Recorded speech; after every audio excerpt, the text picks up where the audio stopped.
Hi, everyone. My name is Carol, and I am an interviewer with Wicked Connections. Today, we're going to be talking about a topic that's close to my personal heart because I too was a business student. So, if you are someone in high school and you're thinking about which business school you should go to, this is the perfect video for you to watch because we have here a great interviewee, Risham, who will break down a couple of the important things you should consider, including things that you might be overlooking when choosing business school. So, Risham, how about we start with a quick introduction? Hi, everybody. So my name is Risham, as Carol said. I currently work at Procter and Gamble as a market strategy manager. I graduated from Schulich School of Business back in 2018. So it has been a little bit of time since I've been in high school, but it definitely feels very fresh in terms of all of the decision making processes that I kind of had to go through back then. So I'm happy to be here today to talk about that. Thank you so much, Risham. And yeah, I think a lot of us still remember what that was like in being in grade 12 because it's such a pivotal year when you decide your education, and that is a big step. But there's a lot of stressors involved. I myself was really confused on which schools I should go to. I tried my best doing online research, going to university fairs, but the problem with those avenues is that they don't give you that full picture. At university fair, you won't hear students complain about their school. There's literally a rule that you cannot say anything negative as a previous ambassador. Yeah.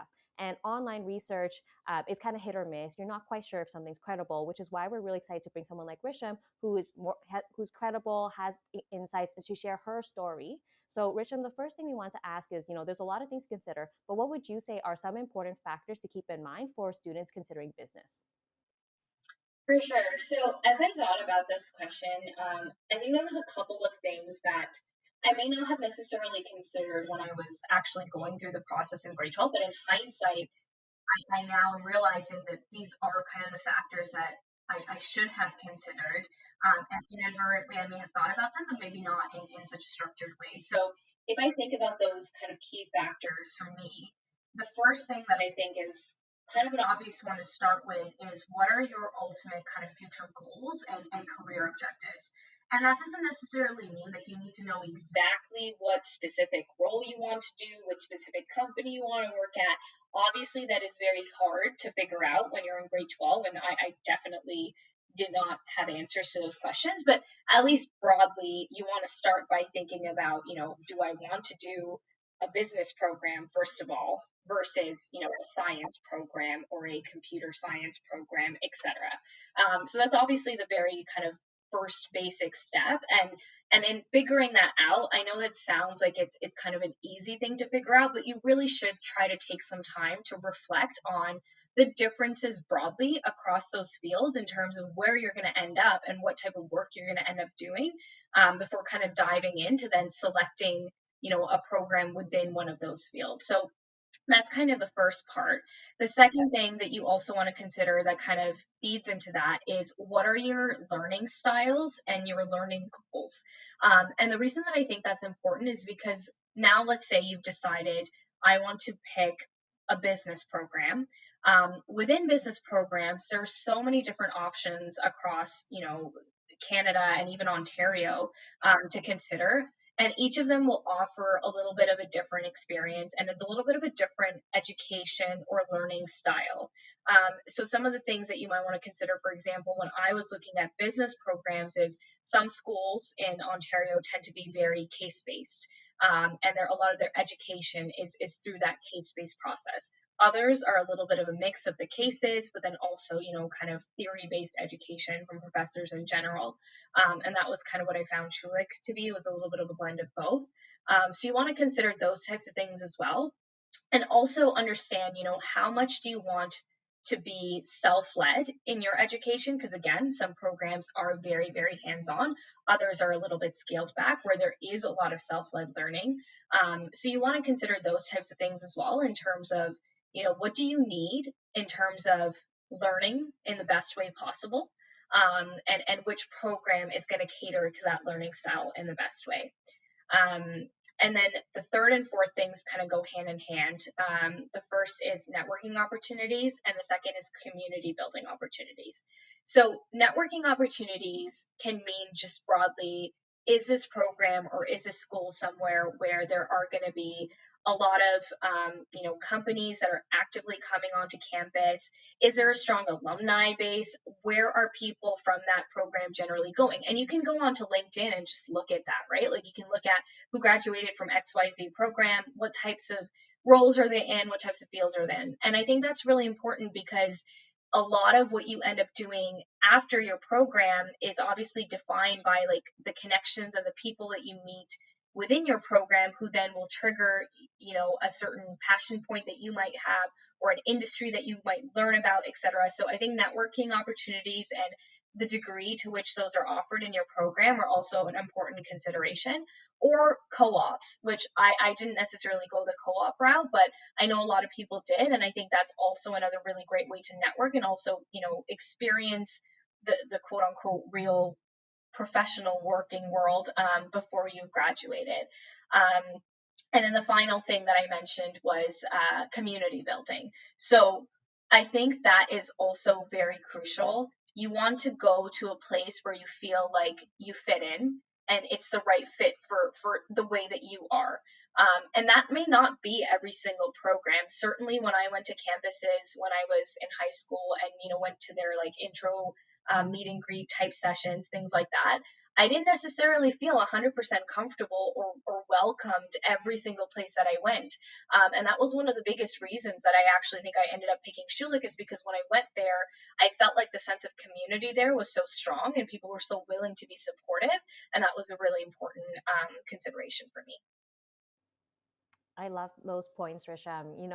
I think one that I personally overlooked for sure when I was in high school was point number three about networking. Like at Wicked, we always harp on it because that's how you learn about the things that you would otherwise wish you knew by talking to people like Risham. But in high school, I know it's really uncomfortable. Like you're not forced to do networking earlier, and it's weird to reach out to strangers and talk to them. But to give you an example of one thing that I could have learned through networking was in high school, I thought maybe I wanted to do consulting.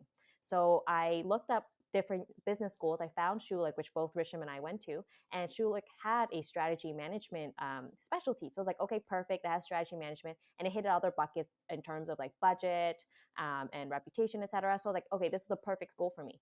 I land there. The third day of Frosh, my Frosh leaders asked me what I want to do. I was like, oh, I want to do consulting, and they're like, oh yeah, you should have gone to another school. And I was like, what do you mean? And they're like, we don't have an alumni base here. Like consulting firms don't recruit here. So, Risham, I just wanted to focus on that a little bit because that is something I personally overlooked, and I think it continues to be. So, can you talk to us a little bit about, school specialties and that type of factor to consider? For sure. So I'll talk specific, to the business programs, and I'll talk specific to my experience, and also preface this by saying that like things may have changed, and I think they have changed a little bit since when I was evaluating. But broadly speaking, if you think about kind of like the major business programs in Canada, so Schulich, Rotman, Queens, Ivy, Laurier are kind of the first ones that come to mind, and those were kind of the ones that were in my consideration set. Yes, certain schools will have stronger alumni bases in certain industries. So for sure, I think Queens and Ivy are known for their extremely strong alumni bases.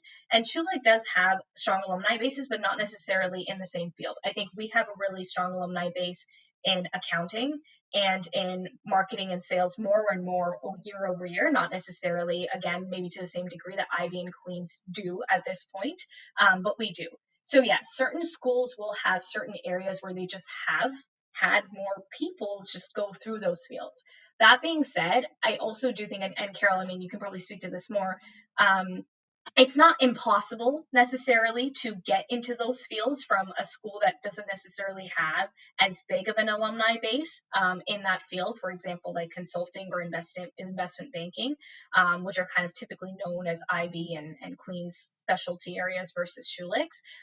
So it's not impossible, but yes, you may have had maybe a bit more people to talk to. You may have had an easier time facilitating some of those conversations earlier on in your program had you maybe picked a school where those specialties did exist.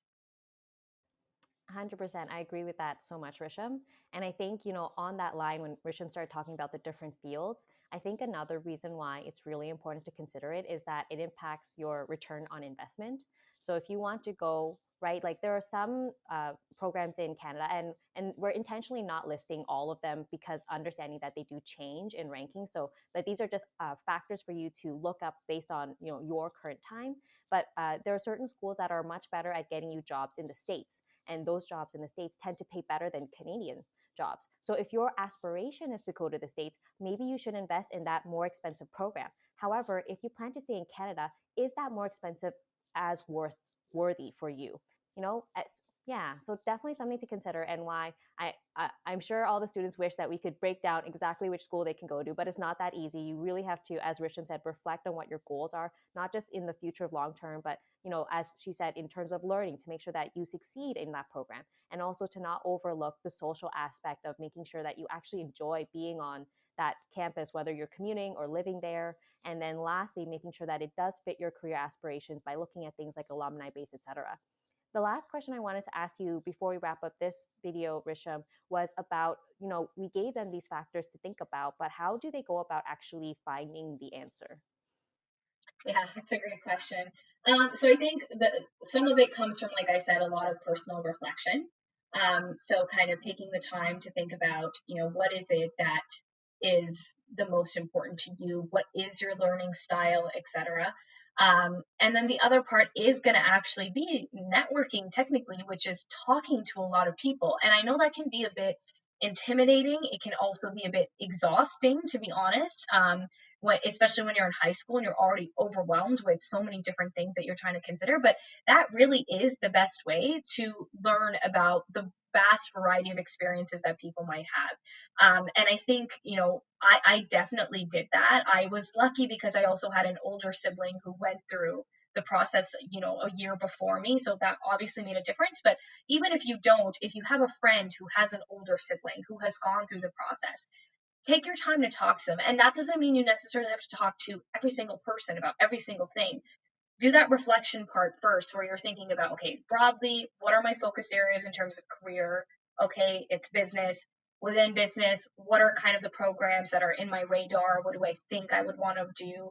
And then choose, one or two people from each of those programs to talk to, and I honestly kept like a list. I know it sounds extra, but like I kept like notes. I kept notes of like what were those things that people were telling me. And then I finally took some time to kind of condense everything for myself and pick like, okay, this is kind of the package deal that seems like it's the best for me. And I actually want to comment on that package deal because it is a package deal no matter where you go.